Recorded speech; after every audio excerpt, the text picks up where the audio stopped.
to express my empathy for those who had to bear adverse health and economic effects of the pandemic. The overall sharp rebound and recovery of the economy is reflective of our country's strong resilience. India's economic growth in the current year is estimated to be 9.2%, highest among all large economies.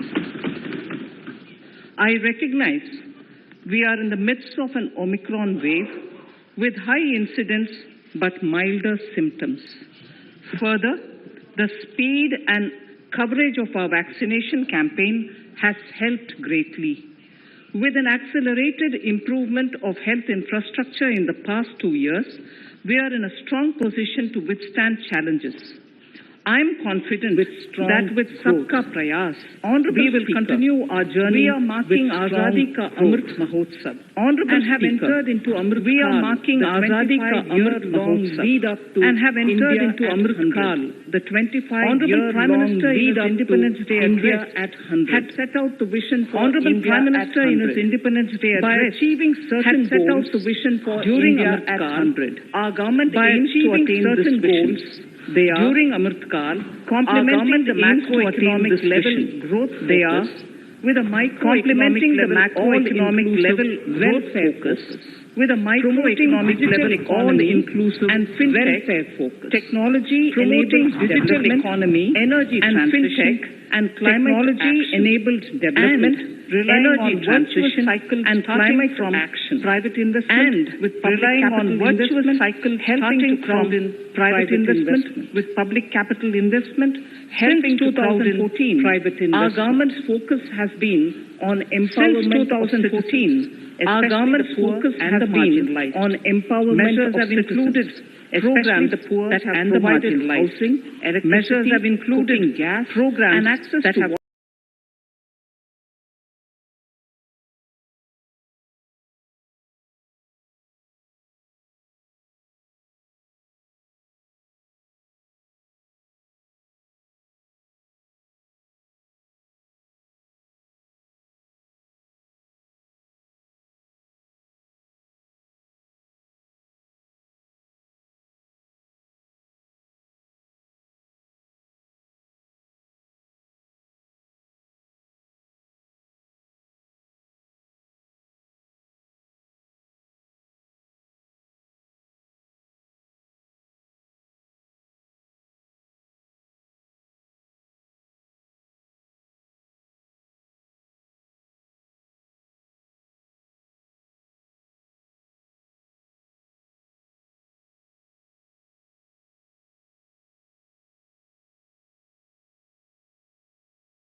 the LIC is expected shortly. Others too are in the process for 2022-23. The National Bank आपको पर्याप्त मौका पर्याप्त अवसर मिलेगा बेटे बेटे टिप्पणी मत कीजिए. The National Bank for Infrastructure Development and National Asset Reconstruction Company have commenced their activities. Honorable Speaker, sir, Budget 2021-22 had provided a sharp increase in provision for public investment or capital expenditure. Throughout the year, with the Honorable Prime Minister guiding the implementation, our economic recovery is continuing to benefit from the multiplier effect. This budget continues to provide impetus for growth. It lays a parallel track of 1. A blueprint for the Amrit Kal, which is futuristic and inclusive. This will directly benefit our youth, women, farmers, the scheduled castes, and the scheduled tribes. And number 2, big public investment. Number 2, big public investment for modern infrastructure, readying for India at 100. This shall be guided by PM Gati Shakti and be benefited by the synergy of multimodal approach.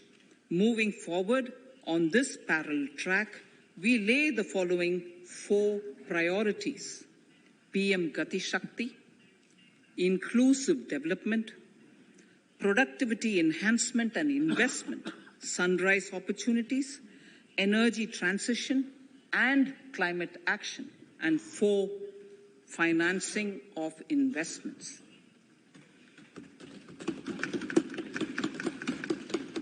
PM Gati Shakti. PM Gati Shakti is a transformative approach for economic growth and sustainable development. The approach is driven by 7 engines, namely roads, railways, airports, ports, mass transport, waterways, and logistics infrastructure.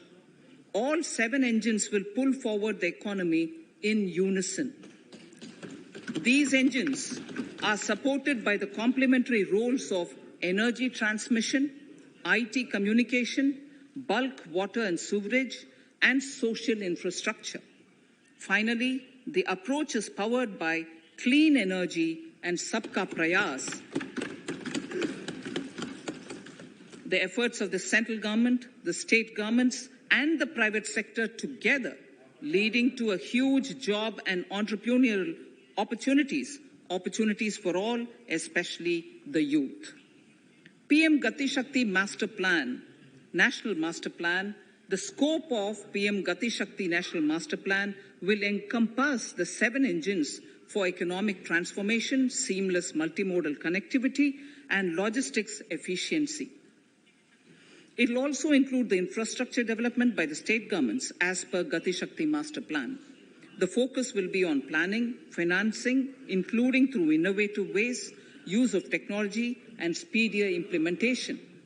The projects pertaining to these 7 engines in the national infrastructure pipeline will be aligned with PM Gati Shakti framework. The touchstone of the master plan will be world-class modern infrastructure and logistics synergy among different modes of movement, both of people and goods, and location of projects. This will help raise the productivity and accelerate economic growth and development. Road transport. PM Gati Shakti Master Plan for expressways will be formulated in 22-23 to facilitate faster movement of people and goods. The National Highways network will be expanded by 25,000 kilometers in 2022-23. 20,000 crores of rupees will be mobilized through innovative ways of financing to complement the public resources. The data exchange among all mode operators will be brought on unified logistics interface platform designed for application programming interface. This will provide for efficient movement of goods through different modes, reducing logistics cost and time, assisting just-in-time inventory management, and in eliminating tedious documentation. Most importantly, this will provide real-time information to all stakeholders and improve international competitiveness. Open source mobility stack for organizing seamless travel of passengers will also be facilitated. Contracts for implementation of multimodal logistic parks at 4 locations through PPP mode will be awarded in 22-23. Railways will develop new products and efficient logistics services for small farmers and small and medium enterprises, besides taking the lead in integration of postal and railways network to provide seamless solutions for movement of parcels. one station, one product concept will be popularized to help local businesses and supply chains. As a part of Atmanirbhar Bharat, 2,000 kilometers of network will be brought under Kavach, the indigenous world-class technology for safety and capacity augmentation in 2022-23.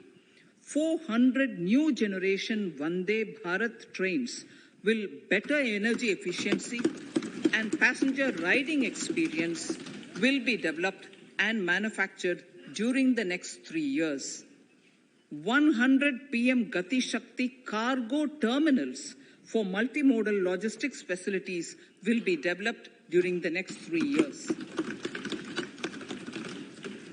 Innovative ways of financing and faster implementation will be encouraged for building metro systems of appropriate type at scale. Multimodal connectivity between mass urban transport and railway stations will be facilitated on priority. Design of metro systems, including civil structures, will be reoriented and standardized for Indian conditions and needs.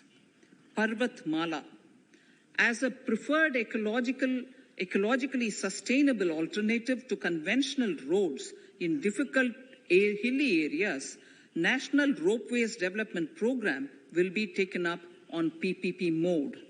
The aim is to improve connectivity and convenience for commuters, besides promoting tourism. This may also cover congested urban areas where conventional mass transit system is not feasible. Contracts for 8 such ropeway projects for a length of 60 kilometers will be awarded in 22-23.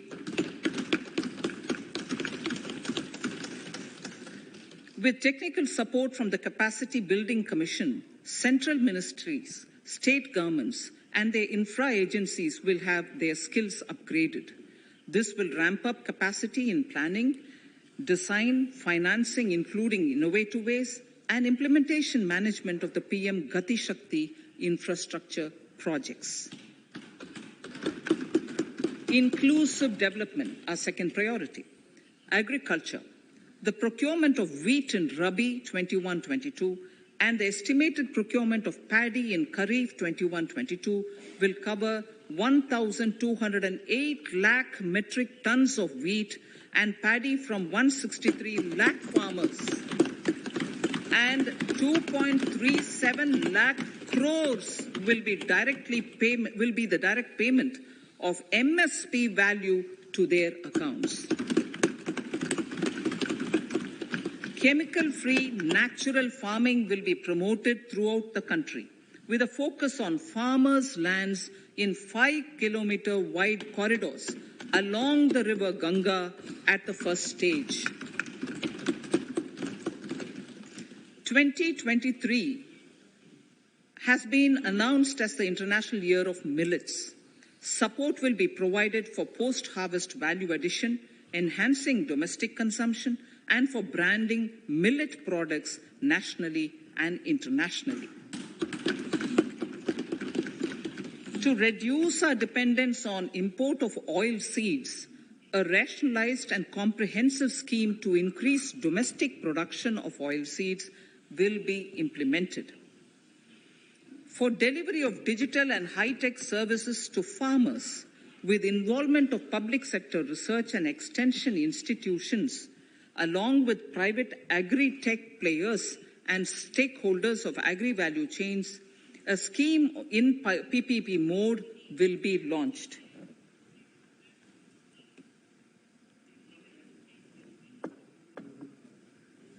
Use of Kisan drones will be promoted for crop assessment, digitization of land records, spraying of insecticides and nutrients. States will be encouraged to revise syllabi of agricultural universities to meet the needs of natural, zero budget, and organic farming, modern day agriculture, value addition, and management. A fund with blended capital raised under the co-investment model will be facilitated through the NABARD. This is to finance startups for agriculture and rural enterprise relevant for farm produce value chain. The activities of these startups will include inter alia, support for FPOs, machinery for farmers on rental basis at farm level, and technology including IT-based support. The implementation of the Kane-Betwa link project at an estimated cost of 44,605 crores will be taken up. This is aimed at providing irrigation benefits to 9.0 lakh hectare of farmers' lands, drinking water supply to 62 lakh people, 103 megawatt of hydro, 27 megawatt of solar power, allocations of 4,300 crores of rupees in the RE 21-22 and 1,400 crores of rupees in 22-23 have been made for this project. Honorable Speaker, sir, draft DPRs for 5 river links, namely Daman-Ganga Pinjal, Par-Tapi Narmada, Godavari Krishna, Krishna Pennar, and Pennar Kaveri have been finalized. Once a consensus is reached among the beneficiary states, the Centre will provide support for their implementation. For farmers to adopt suitable varieties of fruits and vegetables and to use appropriate production and harvesting techniques, our government will provide a comprehensive package with participation of state governments. MSMEs, Udyam, eShram, NCS and ASEEM portals will be interlinked. Their scope will be widened. They will now perform as portals with live organic databases, providing G2C, B2C, and B2B services. These services will relate to credit facilitation, skilling, and recruitment with an aim to further formalize the economy and enhance entrepreneurial opportunities for all. Emergency Credit Line Guarantee Scheme has provided the much-needed additional credit to more than 130 lakh MSMEs. This has helped them mitigate the adverse impact of the pandemic. The hospitality and related services, especially those by micro and small enterprises, are yet to regain their pre-pandemic level of business. Considering these aspects, the ECLGS will be extended up to March 2023, and its guarantee cover will be expanded by 50,000 crores of rupees to total cover of 5 lakh crores.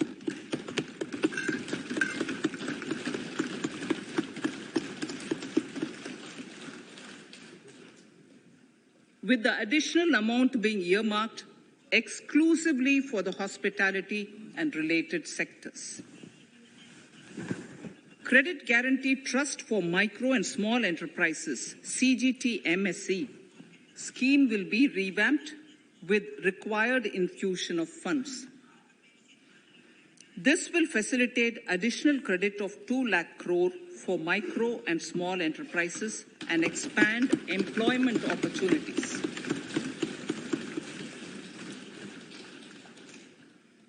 Raising and accelerating MSME performance, RAMP, program will outlay of 6,000 crore over 5 years will be rolled out.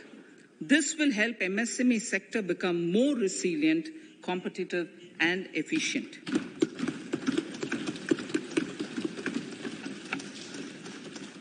Skilling programs and partnership with the industry will be reoriented. To promote continuous skilling avenues, sustainability, and employability, the National Skill Qualification Framework will be aligned with dynamic industry needs. Digital ecosystem for skilling and livelihood, the Desh Stack e-portal, will be launched. This aims to empower citizens to skill, reskill, or upskill through online training. It will also provide API-based trusted skill credentials, payment and discovery layers to find relevant jobs and entrepreneurial opportunities. Startups will be promoted to facilitate Drone Shakti through varied applications and for drone as a service. In select ITIs in all states, the required courses for skilling will be started. Due to the pandemic-induced closure of schools, our children, particularly in the rural areas and those from scheduled castes and scheduled tribes and other weaker sections, have lost almost 2 years of formal education. Mostly, these are children in government schools. We recognize the need to impart supplementary teaching and to build a resilient mechanism for education delivery. For this purpose, One Class, One TV channel program of PM E-Vidya will be expanded from 12 to 200 TV channels. This will enable all states to provide supplementary education in regional languages for classes 1 to 12. Up to empower and equip them with digital tools of teaching and facilitate better learning outcomes. A digital university will be established to provide access to students across the country for world-class quality universal education with personalized learning experience at their doorsteps. This will be made available in different Indian languages and ICT formats. The university will be built on a networked hub and spoke model, with the hub building cutting-edge ICT expertise. The best public universities and institutions in the country will collaborate as a network of hub and spoke. An open platform for the national digital health ecosystem will be rolled out. It will consist of digital registries of health providers and health facilities, unique health identity, consent framework, and universal access to health facilities. The pandemic has accentuated mental health problems in people of all ages. To better the access to quality mental health counseling and care services, a national tele-mental health program will be launched. This will include a network of 23 tele-mental health centers of excellence, with NIMHANS being the nodal center, and International Institute of Information Technology, Bangalore, IIIT Bangalore, providing technology support. Recognizing the importance of Nari Shakti as the harbinger of our bright future and for women-led development, during the Amrit Kal, our government has comprehensively revamped the schemes of the Ministry of Women and Child Development. Accordingly, 3 schemes, namely Mission Shakti, Mission Vatsalya, Saksham Anganwadi and Poshan 2.0 were launched recently to provide integrated benefits to women and children. Saksham Anganwadis are a new generation Anganwadis that have better infrastructure and audio-visual aids, powered by clean energy and providing improved environment for early childhood development. 2 lakh Anganwadis will be upgraded under this scheme. current coverage of Har Ghar Nal Se Jal is 8.7 crores. Of this, 5.5 crore households were provided tap water in last 2 years itself. Allocation of 60,000 crores of rupees has been made with an aim to cover 3.8 crore households in 2022 and 23. In 22-23, 80 lakh houses will be completed for the identified eligible beneficiaries of the PM Awas Yojana, both rural and urban. 48,000 crores is allotted for this purpose. The central government will work with the state governments for reduction of time required for all land and construction related approvals, for promoting affordable housing for middle class and for the economically weaker sections in urban areas. We shall also work with the financial sector. Will be made, and the initial list of projects is given in Annexure 1 of my speech. Our vision to improve the quality of life of citizens in the most backward districts of the country through Aspirational Districts program has been translated into reality in a very short span of time.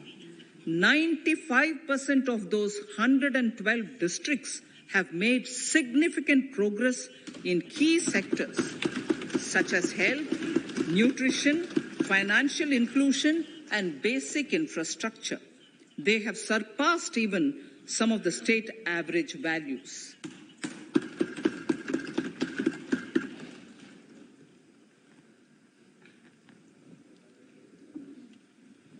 However, in those districts, some blocks continue to lag. In 22-23, the program will focus on such blocks in those districts.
Systems through IT bridges, a single point access for all citizen-centric services,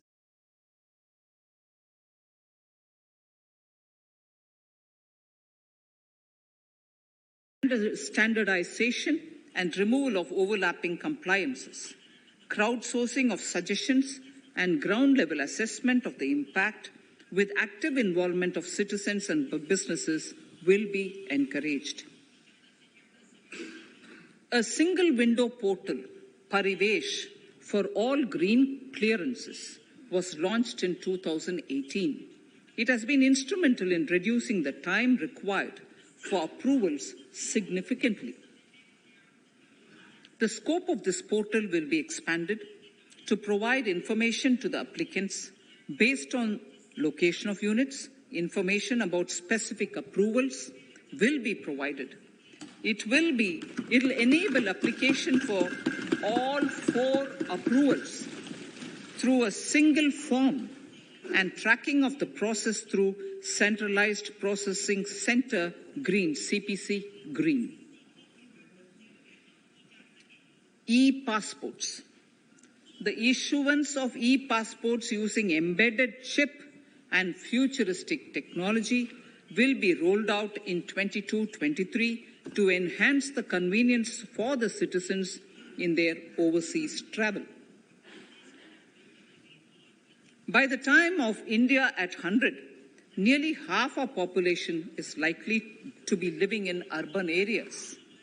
To prepare for this, orderly urban development is of critical importance.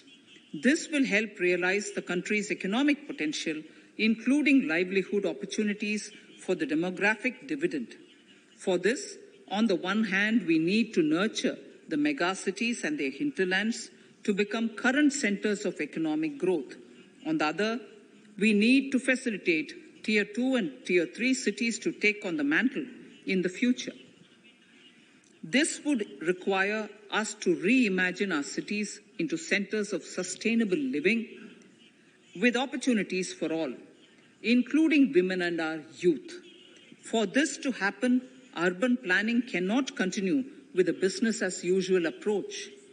We plan to steer a paradigm change.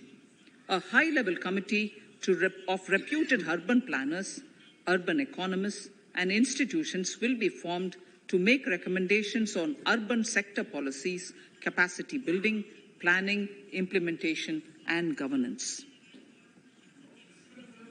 For urban capacity building, support will be provided to the states. Modernization of building bylaws, town planning schemes, transit-oriented development will be implemented. This will facilitate reforms for people to live and work closer to the mass transit systems. The central government's financial support for mass transit projects and Amrit scheme will be leveraged for formulation of action plans and their implementation for facilitating the TOD and TPS by the states. For developing India-specific knowledge in urban planning and design, and to deliver certified training in these areas, up to 5 existing academic institutions in different regions will be designated as centers of excellence. These centers will be provided endowment fund of 250 crore each.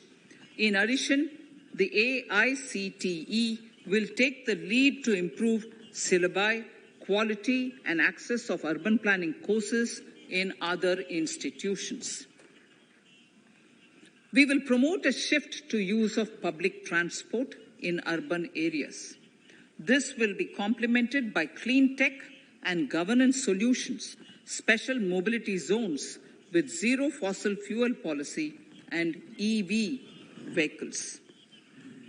Battery swapping policy. Considering the constraint of space in urban areas, for setting up charging stations at scale, a battery swapping policy will be brought out and interoperability standards will be formulated.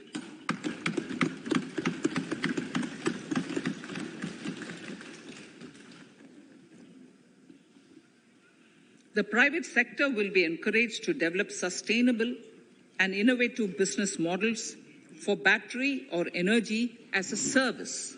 This will improve efficiency in the EV ecosystem. Efficient use of land resources is a strong imperative.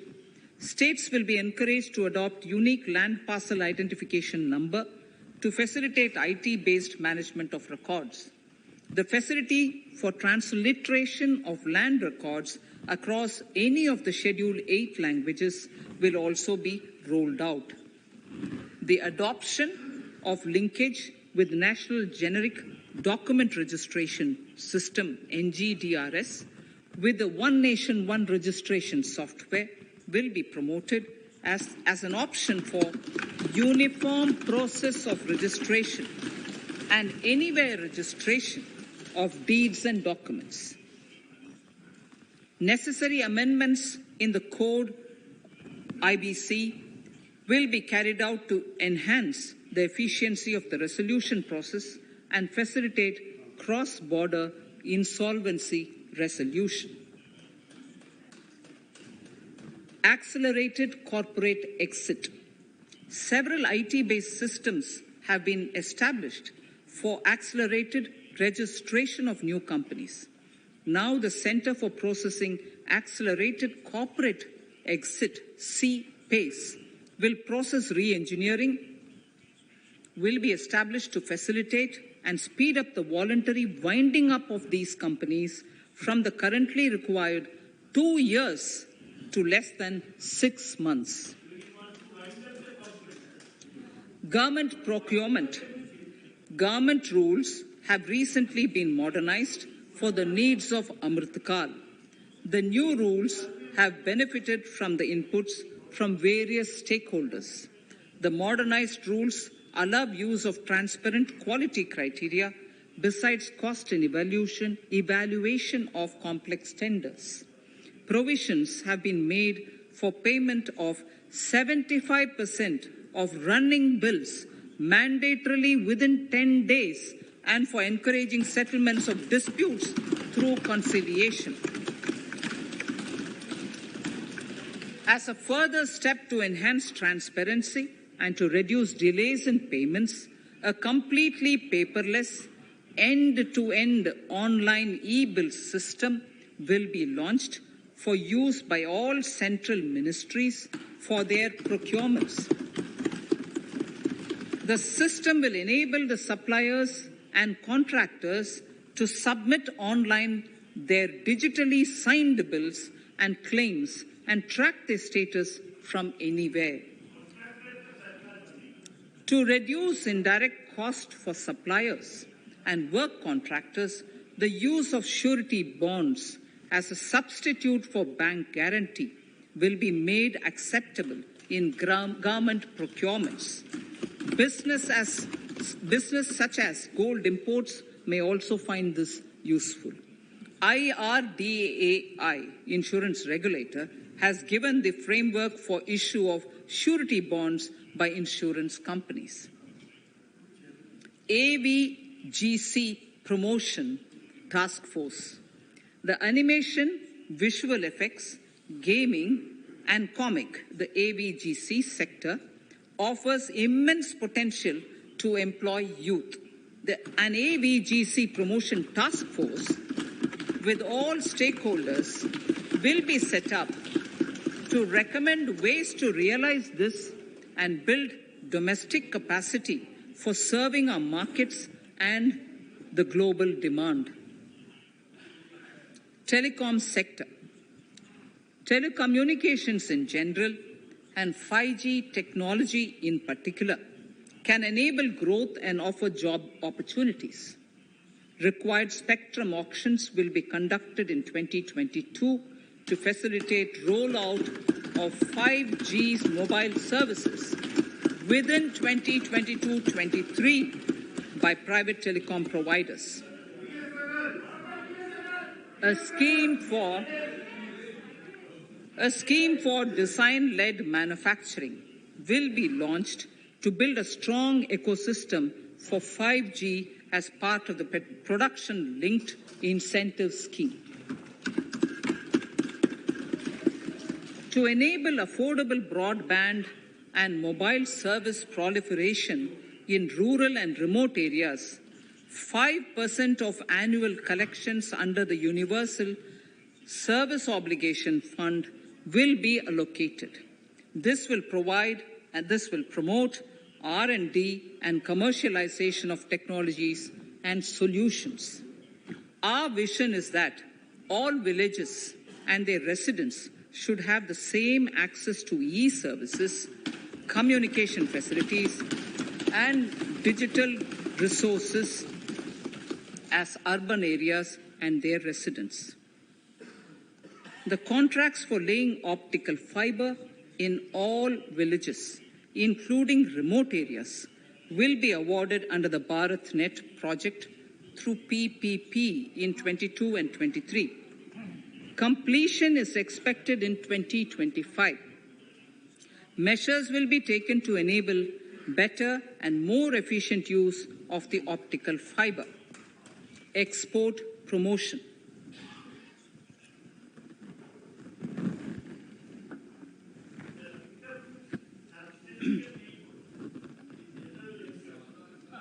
The Special Economic Zones Act will be replaced with a new legislation that will enable the states to become partners in development of enterprise and service hubs. This will cover all large existing and new industrial enclaves to optimally utilize available infrastructure and enhance competitiveness of exports. Atmanirbharta in defense. Our government is committed to reducing imports and promoting Atmanirbharta in equipment for the armed forces. 68% of the capital procurement budget will be earmarked for domestic industry in 22-23, up from 58% in 21-22. Defense R&D will be opened up for industry, startups, and academia, with 25% of defense R&D budget earmarked. Private industry will be encouraged to take up design and development of military platforms and equipment in collaboration with DRDO and other organizations through SPV model. An independent nodal umbrella body will be set up for meeting wide-ranging testing and certification requirements. Artificial intelligence, geospatial systems and drones, semiconductor and its ecosystem, space economy, genomics and pharmaceuticals, green energy and clean mobility systems have immense potential to assist sustainable development at scale and modernize the country. They provide employment opportunities for our youth and make Indian industry more efficient and competitive. Supportive policies, light touch regulations, facilitative actions to build domestic capacities and promotion of research and development will guide the government's approach. For R&D in the sunrise opportunities, in addition to efforts of collaboration among academia, industry and public institutions, government contribution will be provided. Energy transition and climate change. The risks of climate change are the strongest negative externalities that affect India and other countries. As Honorable Prime Minister said at the COP26 summit in Glasgow last November, and I quote, "What is needed today is mindful and deliberate utilization instead of mindless, destructive consumption," unquote. The low-carbon development strategy, as enunciated in the Panchamrit that he announced is an important reflection of our government's strong commitment towards sustainable development. The strategy opens up huge employment opportunities and will take the country on a sustainable development path. This budget proposes several near-term and long-term actions accordingly. Solar power. To facilitate domestic manufacturing for the ambitious goal of 280 gigawatts of installed solar capacity by 2030, an additional allocation of 19,500 crores for PLI, production-linked incentive, for manufacturing of high-efficiency modules with priority to fully integrate manufacturing units from polysilicon to solar PV modules will be made. Honorable Speaker, sir, the circular economy transition is expected to help in productivity enhancement as well as creating large opportunities for new businesses and jobs. The action plans for 10 sectors such as electronic waste, end-of-life vehicles, used oil waste, toxic and hazardous industrial waste are already ready. The focus will now be on addressing important cross-cutting issues of infrastructure, reverse logistics, technology upgradation, and integration with informal sector. This will be supported by active public policies covering regulations, extended producers' responsibilities, framework, and innovation facilities. 5 to 7% biomass pellets will be co-fired in thermal power plants, resulting in carbon dioxide savings of 38 MMT annually. This will also provide extra income to farmers and job opportunities to locals and help avoid stubble burning in agricultural fields. Saving energy is an important aspect of the energy management. Hence, energy efficiency and savings measures will be promoted. This will be done in large commercial buildings through the energy service company business model. It will facilitate capacity building and awareness for energy audits, performance contracts, and common measurement of and verification protocol.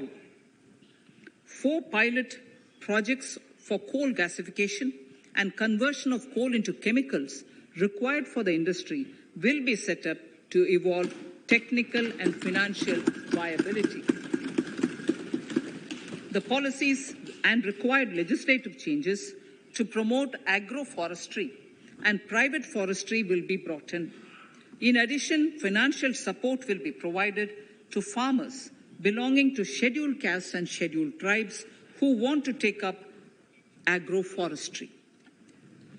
Honorable Speaker, I now move to the 4th priority, financing of investments. Capital investment holds the key to speedy and sustainable economic revival and consolidation through its multiplier effect. Capital investment also helps in creating employment opportunities, induced enhanced demand for manufactured input from large industries and MSMEs, services from professionals, and help farmers through better agri-infrastructure. The economy has shown strong resilience to come out of the effects of the pandemic with high growth. However, we need to sustain that level to make up for the setback of 2020-2021. As outlined in para 5 earlier, the virtuous cycle of investment requires public investment to crowd in private investment. At this stage, private investments seem to require that support to rise to their potential and to the needs of the economy. Public investment must continue to take the lead and prime the private investment and demand in 2022-23. Considering the above imperative, the outlay for capital expenditure in the union budget is once again being stepped up sharply by 35.4% from 5.54 lakh crore in the current year to 7.50 lakh crores in 22-23. This has increased to more than 2.2 times the expenditure of 2019-20. This outlay in 22-23 will be 2.9% of the GDP. Effective capital expenditure. With this investment taken together with the provision made for creation of capital assets through grants and aid to states, the effective capital expenditure of the central government is estimated at 10.68 lakh crores in 22-23, which will be about 4.1% of the GDP. Green bonds. As a part of the government's overall market borrowings in 22-23, sovereign green bonds will be issued for mobilizing resources for green infrastructure. The proceeds will be deployed in public sector projects which help in reducing the carbon intensity of the economy. GIFT IFSC. World-class foreign universities and institutions will be allowed in the GIFT city to offer courses in the financial management, fintech, science, technology, engineering, and mathematics free from domestic regulations, except those by the IFSCA, to facilitate availability of high-end human resources for financial services and technology. An international arbitration center will be set up in the GIFT city for timely settlement of disputes under international jurisprudence. Services for global capital for sustainable and climate finance in the country will be facilitated in the GIFT city. Infrastructure status. Data centers and energy storage systems, including dense charging infrastructure and grid-scale battery systems, will be included in the harmonized list of infrastructure. This will facilitate credit availability for digital infrastructure and clean energy storage. Venture capital and private equity invested more than 5.5 lakh crores last year, facilitating one of the largest startup growth system. Scaling up this investment requires a holistic examination of regulatory and other frictions. An expert committee will be set up to examine and suggest appropriate measures. Government-backed funds, NIIF and SIDBI, Fund of Funds, have provided scale capital, creating a multiplier effect. For encouraging important sunrise sectors such as climate action, deep tech, digital economy, pharma, and agri-tech, the government will promote these thematic funds for blended finance, with the government share being limited to 20% and the funds being managed by private fund managers. For financing the infrastructure needs, the stepping up of public investment will need to be complemented by private capital at a significant scale. Measures will be taken to enhance financial viability of projects, including PPP, with technical and knowledge assistance from multilateral agencies. Enhancing financial viability shall also be obtained by adopting global best practices, innovative ways of financing, and balanced risk allocation. Digital rupee.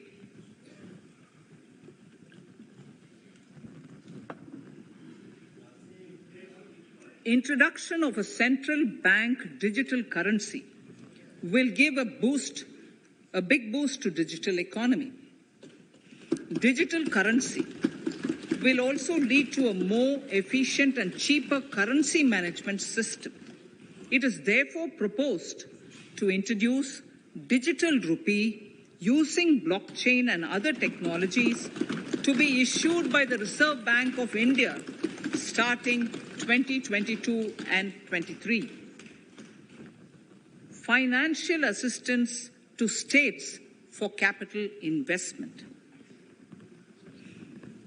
Reflecting the true spirit of cooperative federalism, the central government is committed to bolstering the hands of the states in enhancing their capital investment towards creating productive assets and generating remunerative employment.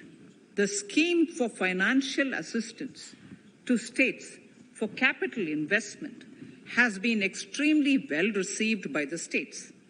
In deference to the requests received during my meeting with the chief ministers and state finance ministers, the outlay for this scheme is being enhanced from 10,000 crores in the budget estimates to 15,000 crores in the revised estimates for the current year.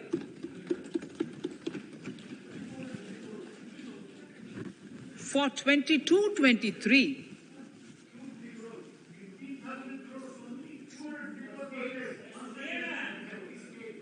I'll repeat that sentence for the benefit of many of our honourable members. In deference to the requests received during my meeting with chief ministers and state finance ministers, the outlay for this scheme is being enhanced from 10,000 crores in the BE to 15,000 crores, 15,000 crores in the RE of the current year. For 22-23, the allocation is 1 lakh crores to assist the states in catalyzing the overall investments in the economy.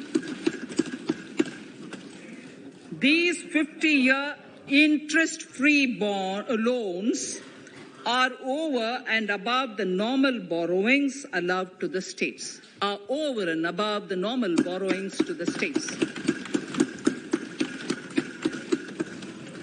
This allocation will be used for PM Gati Shakti related and other productive capital investments of the states.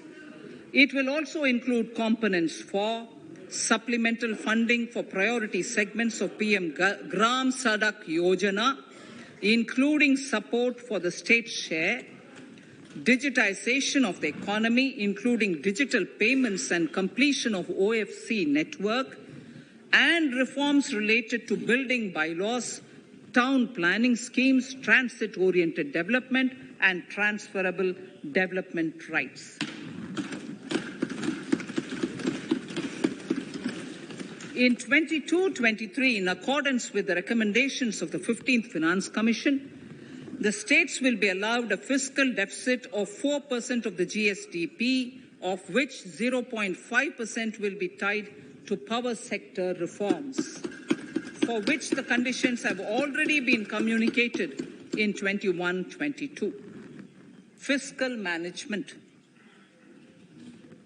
As against a total expenditure of 34.83 lakh crores of rupees projected in the BE 21-22, the revised estimate is 37.70 lakh crores.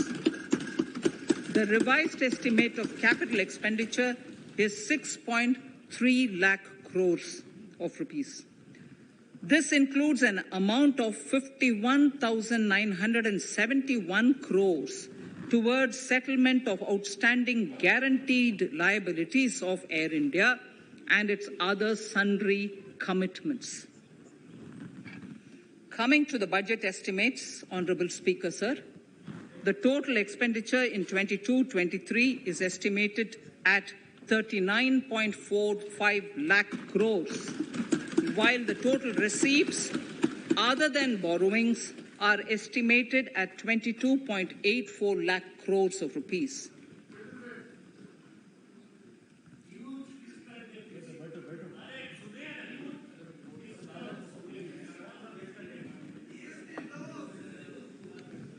The revised fiscal deficit, Honourable Speaker, in the current year is estimated at 6.9% of the GDP, as against 6.8% projected in the budget estimates.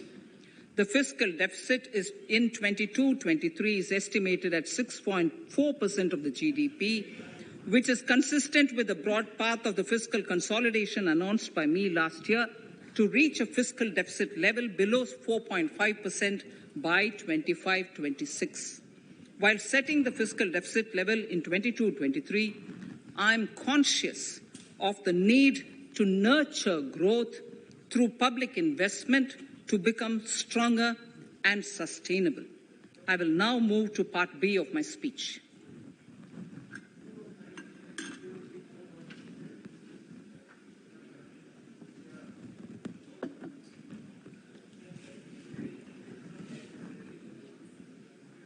Direct tax.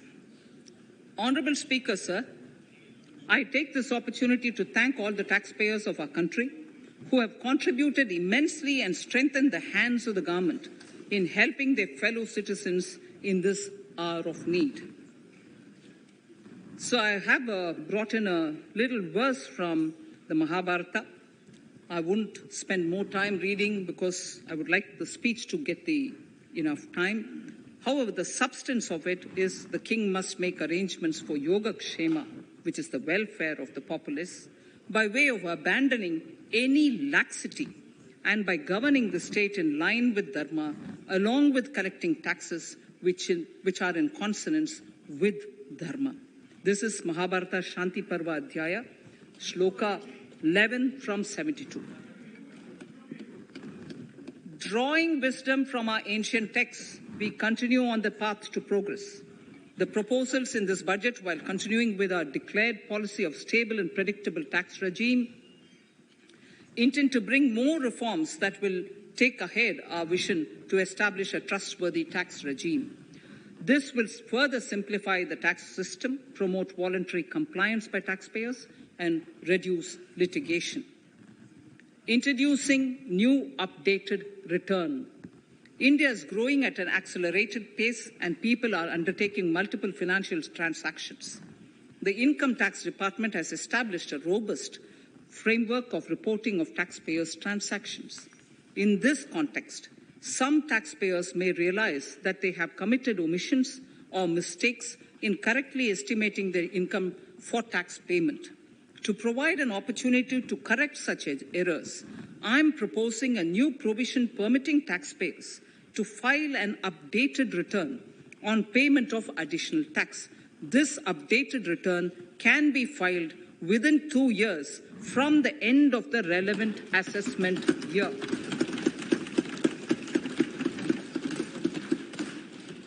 Honorable Speaker, sir, presently, if the department finds out that some income has been missed out by an assessee, it goes through a lengthy process of adjudication.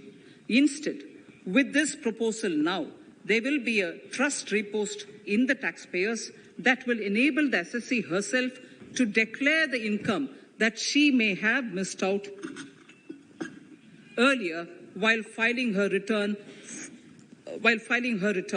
Full details of the proposal are given in the finance bill. It is an affirmative step in the direction of voluntary compliance.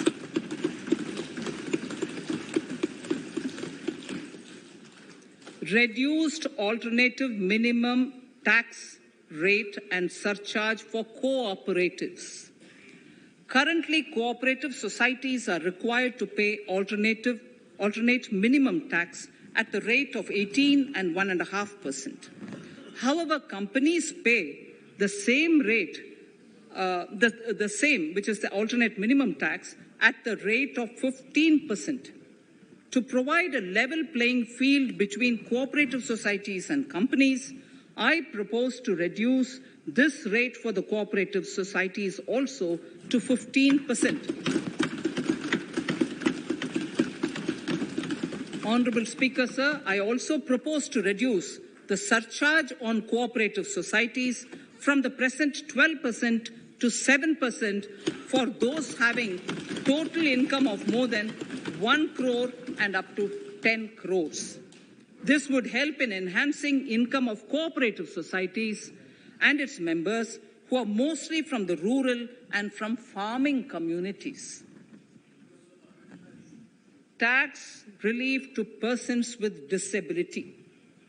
The parent or guardian of a differently abled person can take an insurance scheme for such person. The present law provides for deduction to the parent or guardian only if the lump sum payment or annuity is available to the differently abled person on the death of the subscriber, that is the parent or the guardian. There could be situations where the differently abled dependent may need payment of annuity or lump sum amount even during the lifetime of their parent or guardian. I propose thus to allow the payment of annuity and lump sum amount to the differently abled dependent during the lifetime of the parent and guardians, that is parent or guardians, attaining the age of 60 years. Parity between employees of the state and central governments. At present, the central government contributes 14% of the salary of its employee to the National Pension System, NPS, Tier 1. This is allowed as a deduction in computing the income of the employee. However, such deduction is allowed only to the extent of 10% of the salary in case of employees of the state governments. To provide equal treatment to both central and state government employees, I propose to increase the tax deduction limit from 10% to 14% on employers' contribution to the MPS account of state government employees as well. This would help in enhancing the social security benefits of the state government employees and bring them at par with central government employees. Incentives for startups. Startups have emerged as drivers of growth for our economy. Over the past few years, the country has seen a manifold increase in successful startups. Eligible startups established before 31/3/2022 had been provided a tax incentive for 3 consecutive years out of the 10 years from incorporation. In view of the COVID pandemic, I propose to extend the period of incorporation of the eligible startup by 1 more year, that is up to 31/3/2023, for providing such tax incentives.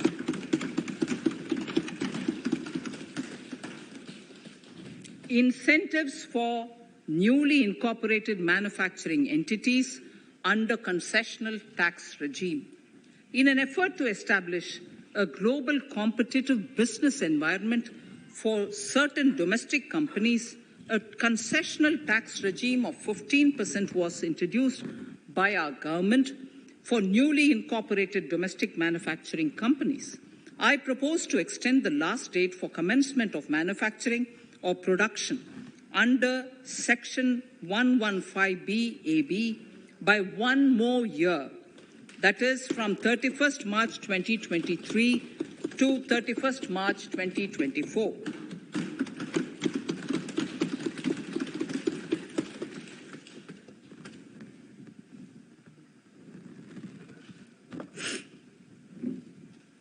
Scheme for taxation of virtual digital assets.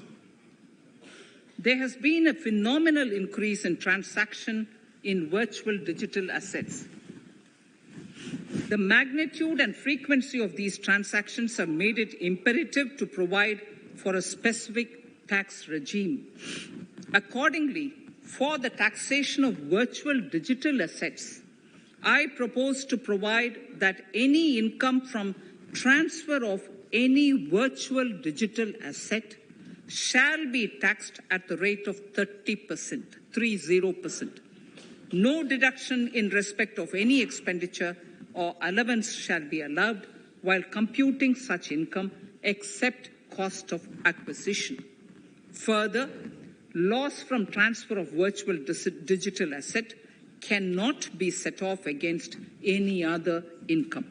Further, in order to capture the transaction details, I also propose to provide for TDS on payment made in relation to transfer of virtual digital asset at the rate of 1% of such consideration above a monetary threshold. Gift of virtual digital asset is also proposed to be taxed in the hands of the recipient.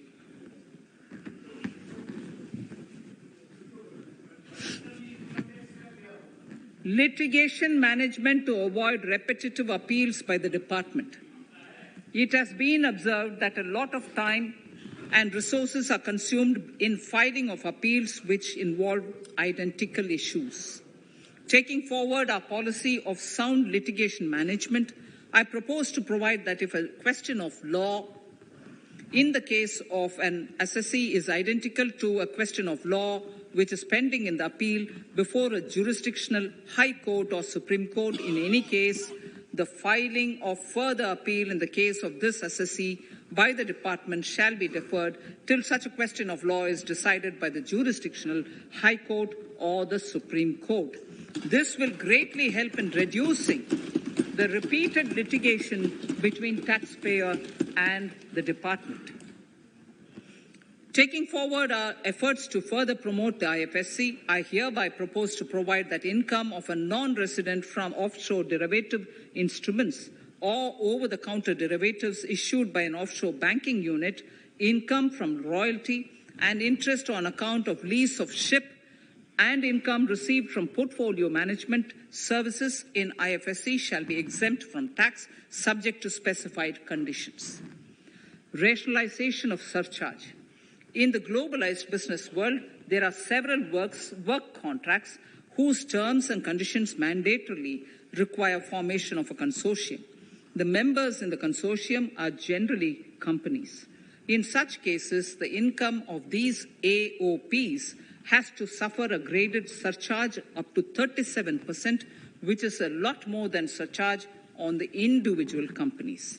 Accordingly, I propose to cap the surcharge of these AOPs at 15%, 15%.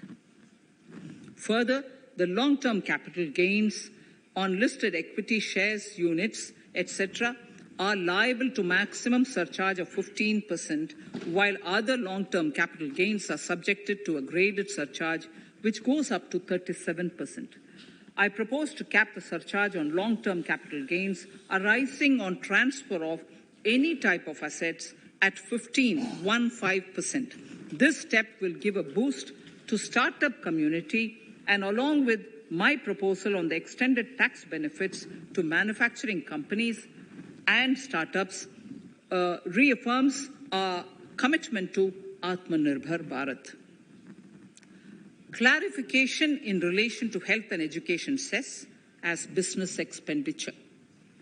The income tax is not an allowable expenditure for computation of business income.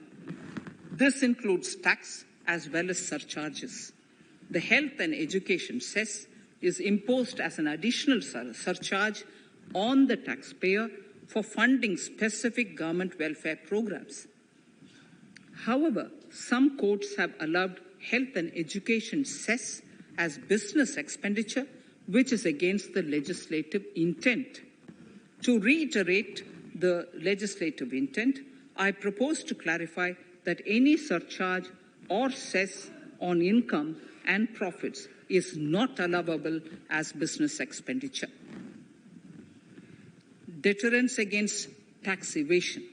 Honourable Speaker, sir, presently there is ambiguity regarding set-off of brought forward loss against undisclosed income detected in search operations. It has been observed that in many cases where undisclosed income or suppression of sales, etc., is detected, payment of tax is avoided by setting off of losses. In order to bring certainty and to increase deterrence among tax evaders, I propose to provide that no set-off of any loss shall be allowed against undisclosed income detected during search and survey operations.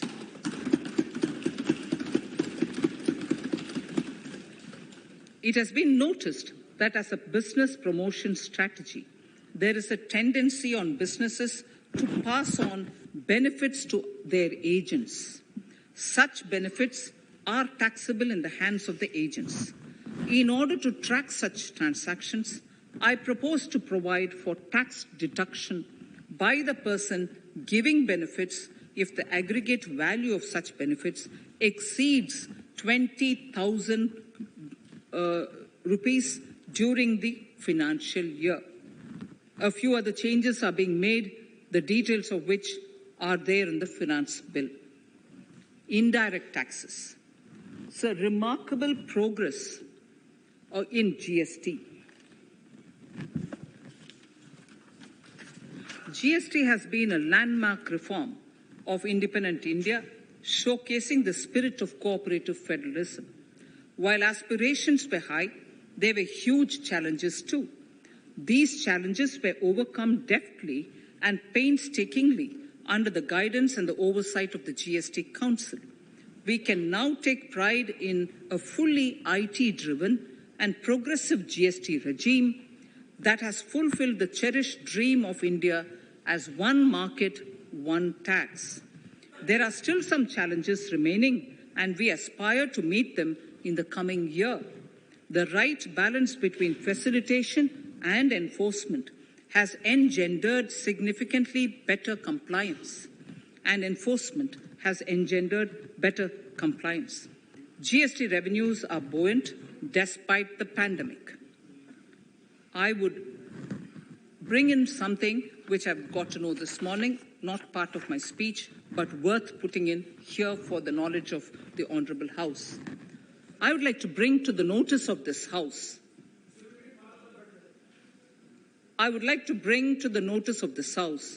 that the gross GST collections for the month of January 22 are rupees 1,40,986 crores, which is the highest since the inception of GST. This has been possible due to rapid economic growth, recovery, post-COVID.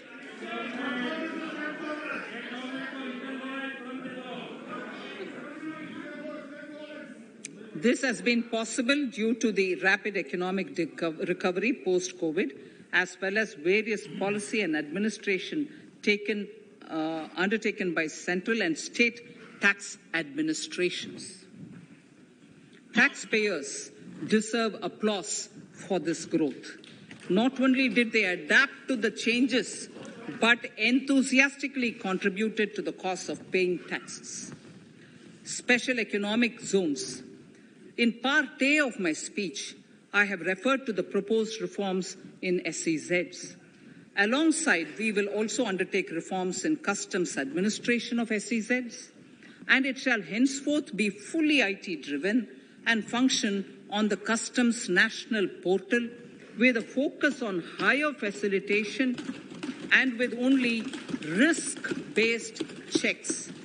This will ease doing business by SEZ units considerably. This reform shall be implemented by 30th September 2022. Customs reforms and duty rate changes. Customs administration has reinvented itself over the years through liberalized procedures and infusion of technology. Faceless customs has been fully established. During COVID-19 pandemic, customs formation have done exceptional frontline work against all odds, displaying agility and purpose. Customs reforms have played a very vital role in domestic capacity creation, providing level playing field to our MSMEs, easing the raw material supply side constraints, enhancing ease of doing business, and being an enabler to other policy initiatives such as PLI and phased manufacturing plans. My proposal on customs side are aligned to these objectives. Project imports and capital goods. National Capital Goods Policy 2016 aims at doubling the production of capital goods by 2025. This would create an employment opportunities and result in increased economic activity. However, several duty exemptions, even extending to over 3 decades in some cases, have been granted to capital goods for various sectors like power, fertilizer, textiles, leather footwear, food processing, and fertilizers. These exemptions have hindered the growth of the domestic capital goods sector.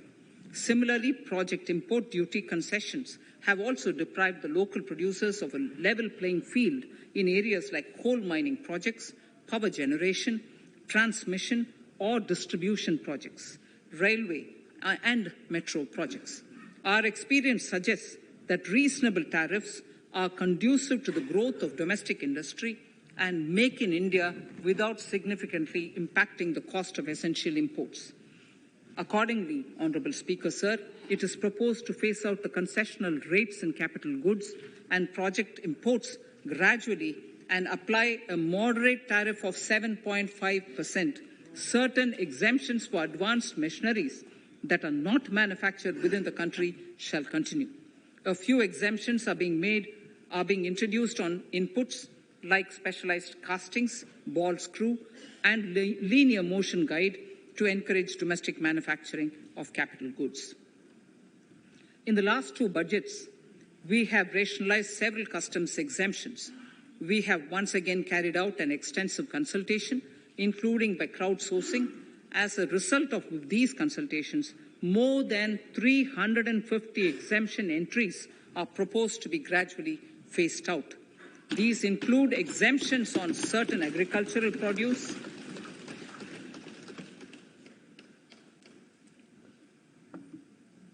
chemicals, fabrics, medical devices and drugs, and medicines for which sufficient domestic capacity exists.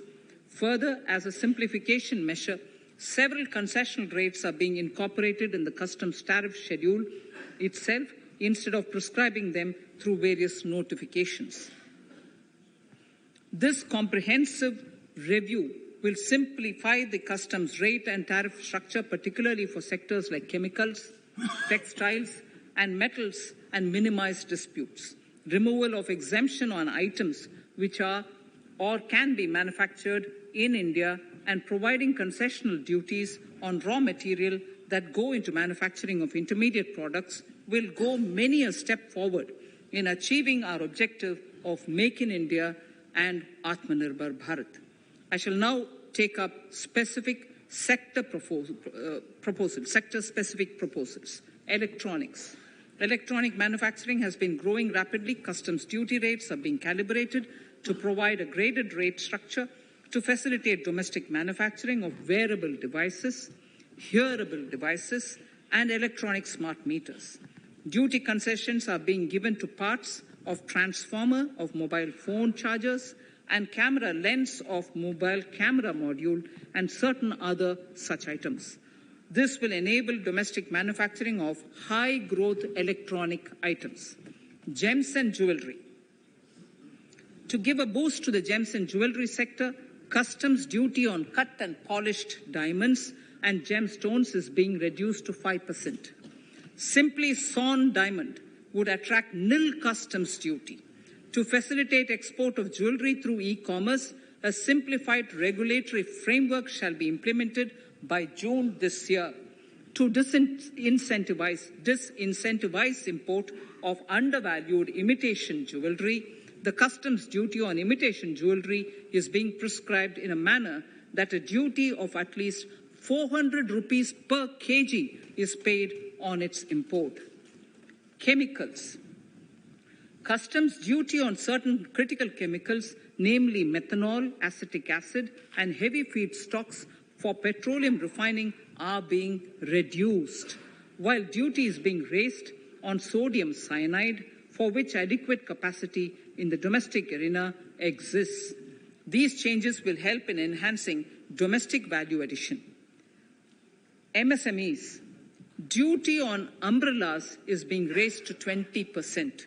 Exemption to parts of umbrellas is being withdrawn. Exemption is also being rationalized on implements and tools for agricultural sector which are manufactured in India. customs duty exemption given to steel scrap last year is being extended for another year to provide relief to MSME secondary steel producers. Certain anti-dumping and CVD on stainless steel and coated steel flat products, bars of alloy steel and high-speed steel are being revoked in larger public interest considering prevailing high prices of metals. To incentivize exports, exemptions are being provided on items such as embellishment, trimmings, fasteners, buttons, zipper, lining material, specified leather, furniture fittings, and packaging boxes that may be needed by bona fide exporters of handicrafts, textiles, leather garments, leather footwear, and other goods. Honourable Speaker, sir, duty is being reduced on certain inputs required for shrimp aquaculture so as to promote its exports. Tariff measure to encourage blending of fuel. Blending of fuel is a priority for this government. To encourage the efforts for blending of fuel, unblended fuel shall attract an additional differential excise duty of Rs 2 per litre from first day of October 22. A few other changes are being made in duty rates, customs, tariff and customs law, the details of which are there in the finance bill. Mr. Speaker, sir, with these words, I commend the budget to this august House. Thank you. Item number 2, Srimati Nirmala Sitharaman ji.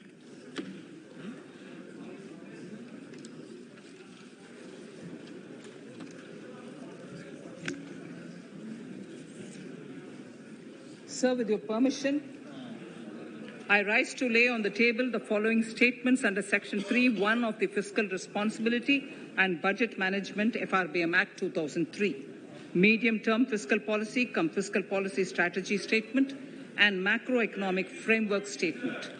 Item number 3, Vitt Videk 2020, Nirmala Sitharaman ji. Sir, item number 3, Finance Bill. Sir, with your permission, I rise to move for leave to introduce the Finance Bill 2022. प्रश्न ये कि वित्त विधेयक को पुनर्स्थापित करने की अनुमति प्रदान की जाए। जो सदस्य इसके पक्ष में हाँ गए, जो सदस्य विरोध में ना गए, मेरे विचार में निर्णय हाँ वालों के पक्ष में, हाँ वालों के पक्ष में। माननीय मंत्री जी, वित्त विधेयक को पुनर्स्थापित करें। Sir, I introduce the bill. सभा की कार्रवाई कल बुधवार दिनांक 2 फरवरी 2022 को 4:30 बजे तक के लिए स्थगित की जाती है।